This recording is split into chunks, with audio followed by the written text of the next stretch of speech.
রাজ্যের কোথাও পেট্রোল ডিজেলের কোনো অভাব নেই, তা সত্ত্বেও বেআইনি হাতিয়ার নিচ্ছে, বেআইনি পদক্ষেপ করছে বেশ কিছু পেট্রোল পাম্প মালিক। এ রাজ্যের বেশ কিছু পেট্রোল পাম্প বেঁধে দিচ্ছে, রেশনিং করছে পেট্রোল ডিজেলে, এবং সেই কারণেই বেআইনি বলা হচ্ছে। যেমন পুরুলিয়ায় আমরা ধরেছি, পুরুলিয়ায় এক পেট্রোল পাম্প রেশনিং করছে, বলে দেওয়া হচ্ছে 20 লিটারের বেশি পেট্রোল ডিজেল পাওয়া যাবে না। এরকম কেন করা হবে?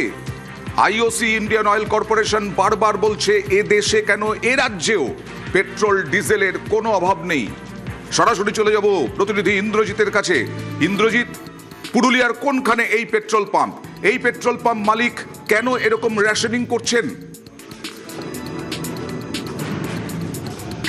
দেখো, শুধু এই পেট্রোল পাম্প নয়, আমরা এই মুহূর্তে দাঁড়িয়ে আছি একেবারেই 18 নম্বর জাতীয় সড়কের একটি পেট্রোল পাম্পে, এবং সেখানে থেকে ভুরি ভুরি অভিযোগ আসছে। শুধু এই পেট্রোল পাম্প নয়, পুরুলিয়ার একাধিক পেট্রোল পাম্প থেকে অভিযোগ আসছে যে রেশনিং করা হচ্ছে, যে প্রয়োজন যতটুকু ডিজেল বা পেট্রোলের দরকার ততটুকু দেওয়া হচ্ছে না। বিশেষ করে পুরুলিয়া পর্যটক প্রচুর আসে এখানে, এবং তাদের চাহিদা পেট্রোলের সেই সমপরিমাণ পেট্রোল দেওয়া হচ্ছে না। কোথাও 1000 টাকার পেট্রোল দেওয়া হচ্ছে বড় গাড়িতে, কোথাও 2000 টাকার। এই নিয়ন্ত্রণ করছে বলে বিবরী অভিযোগ আসছে, কিন্তু যখনই সংবাদ মাধ্যমের প্রতিনিধিরা গিয়ে জিজ্ঞেস করছে তখনই পুরোপুরি অস্বীকার করছে, এবং তাদের যে বক্তব্য হচ্ছে সেরকম কোনো নিয়ম নেই, যে যা চাইছে তাই পেট্রোল দেওয়া হচ্ছে।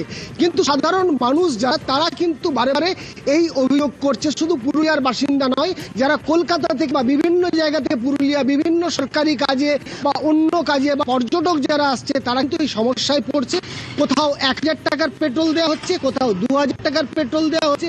বিশেষ করে কোনো গাড়ি হয়, আসলে ইন্দ্রজিৎ, কৃত্রিম অভাব দেখিয়ে তেল মজুত করার অভিযোগ উঠছে, এবং তুমি বলছো পুরুলিয়ার একটা পেট্রোল পাম্প নয়, বেশ কয়েকটি পেট্রোল পাম্পের বিরুদ্ধে অভিযোগ। এই পেট্রোল পাম্পগুলোর বিরুদ্ধে ব্যবস্থা নেওয়া খুবই জরুরি। ইন্দ্রজিৎ, একেবারেই তাই, কারণ এটা করা, নজরদারি করা উচিত। বিশেষ করে প্রশাসন যাতে সক্রিয় হয়, যাতে এই ধরনের আচরণ করছে, রেশনিং করছে, তাদের বিরুদ্ধে কড়া ব্যবস্থা। আমরা অয়ন্দা একেবারেই কথা বলার চেষ্টা করবো, যিনি পেট্রোল দিচ্ছেন। তুমি দেখতে পাবে যে তিনি পুরোপুরি অস্বীকার করছে। কত পেট্রোল দিচ্ছেন? চাহিদা মতো পেট্রোল দিতে পারছেন দাদা? পাচ্ছেন দাদা? এই যে একটু কথা বলুন, একটু মুখটা ঘোরান দাদা, একটু প্লিজ। চাহিদা মতো পেট্রোল আপনারা পাচ্ছেন? তো এইবার পরিষ্কার বোঝা যাচ্ছে যে পেট্রোলের ক্ষেত্রে একেবারে রেশনিং যে অভিযোগটা উঠছে, সেটা সরাসরি অস্বীকার করতে যারা পেট্রোল পাম্পে কর্মী রয়েছে। কিন্তু অভিযোগ একটা, বারবার ইন্ডিয়ান অয়েল কর্পোরেশনের পক্ষ থেকে বারবার সতর্ক করে দেওয়া হচ্ছে এই সমস্ত অসাধু পেট্রোল পাম্প মালিকদের, যে কেন রেশনিং, কোনো রেশনিং এর কোনো রকম দরকারই নেই, প্রয়োজনই নেই। বেআইনি রেশনিং হচ্ছে, ব্যবস্থা নেওয়া হবে, পদক্ষেপ করা হবে।